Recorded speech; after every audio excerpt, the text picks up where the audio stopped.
ఆకలేసినప్పుడు పసిబిడ్డ గుక్కపట్టి ఏడవటం మనకు తెలిసిందే. అయితే కడుపు నిండుగా తల్లిపాలు పట్టినప్పటికీ కొంతమంది పసిపిల్లలు అదే పనిగా గుక్క తిప్పుకోకుండా ఏడుస్తూ ఉంటారు. ఇలా పసిబిడ్డ ఏడవటం వెనుక పొట్టలో తలెత్తే సమస్యలే చాలా వరకు కారణంగా ఉంటాయి. తాగిన పాలు సరిగ్గా జీర్ణం కానప్పుడు, జీర్ణ మండలంలో ఏదైనా సమస్య తలెత్తినప్పుడు పసిపిల్లలు ఏడుపును లంకించుకుంటూ ఉంటారు. పొట్టలో తలెత్తిన ఈ రకమైన పరిస్థితిని డాక్టర్లు కోలిక్ పెయిన్గా పిలుస్తారు. పసిబిడ్డకు పొట్టలో నొప్పిని తెచ్చిపెట్టే కోలిక్ పెయిన్ గురించి ఇప్పుడు తెలుసుకుందాం. చంటి పిల్లల్లో కోలిక్ పెయిన్ అనేది ఒక వింత సమస్య. దీనికి కారణం అనేది ఖచ్చితంగా ఇది అని చెప్పలేము.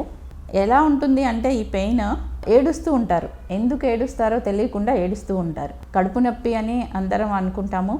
దీన్నే కాలిక్ అని అంటాము. 6 వారాల నుండి 3-4 నెలలు వచ్చేంత వరకు ఈ వయసులో ఉన్న చంటి పిల్లల్లో చూసే సమస్య. ఈ కాలిక్కి కారణము అనేది ఎవరికి అంతుబట్టలేదు ఇప్పటి వరకు. రకరకాలుగా దీనివల్ల ఉండొచ్చు, దానివల్ల ఉండొచ్చు అని హైపోథసిసే కానీ ఖచ్చితంగా దీనికి అని అయితే చెప్పలేం. దానంతటా అదే తగ్గిపోయే కండిషన్ అండి. పెద్దగా కాంప్లికేషన్స్ డెవలప్ అవ్వడము అనేది ఉండదు. ఎందుకంటే ఆ పెయిన్ వచ్చినప్పుడు చూడడానికి చాలా కంగారుగా తల్లిదండ్రులు కంగారు పడతారు, డిస్ట్రెసింగ్గా ఫీల్ అవుతారు. అరే బేబీ ఇంత ఏడుస్తున్నా మనం ఏం చేయట్లేదా ఇట్లా అని.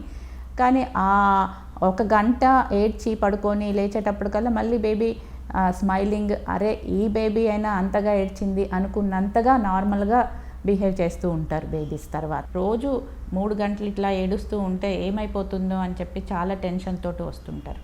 సో ఆ బేబీ పూర్తిగా ఎగ్జామిన్ చేసినాక బేబీ అంత ఇది కాలిక్ అని నిర్ధారించిన తర్వాత ముఖ్యంగా తల్లిదండ్రులకి దీని గురించి వివరించి చెప్పి ధైర్యాన్ని ఇచ్చి దానికి ప్రిపేర్ చేయాలి.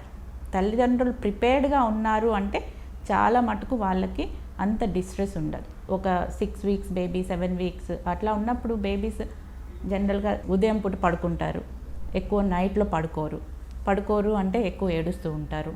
సో తల్లిదండ్రులకి బేబీ ఎప్పుడు రెస్ట్ తీసుకుంటే వీళ్ళు అప్పుడు రెస్ట్ తీసుకొని ఈ కాలిక్ ఎపిసోడ్ ఈ టైం నుంచి ఈ టైం వరకు బేబీ ఏడవడం అనేది ఒక వారం 10 రోజులు నడుస్తూ ఉంటుంది అన్నమాట.